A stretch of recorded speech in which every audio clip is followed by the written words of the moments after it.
Somalia has three vital productive sectors that can strengthen and promote economic growth. 1. Fisheries. Somalia enjoys Africa's second longest coastline of approximately 3,330 kilometers. In 1994, the fishery production in Somalia was 30,000 tons.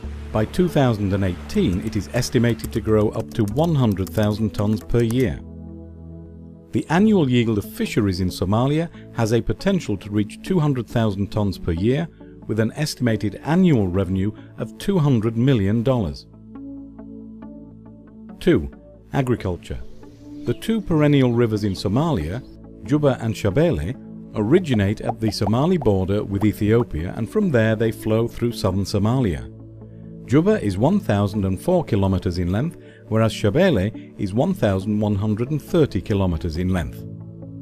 Due to the abundance of water availability from these two rivers and fertile soils, there is great potential for agriculture production in south-central Somalia. Also, the annual rainfall in the agriculture production area is between 500 to 600 millimeters, which also is another advantage to the preservation of natural resources. Food production in Somalia has potential to exceed the amount required to feed the country. Studies suggest that 2/3 of the food produced in Somalia can easily be exported to other countries.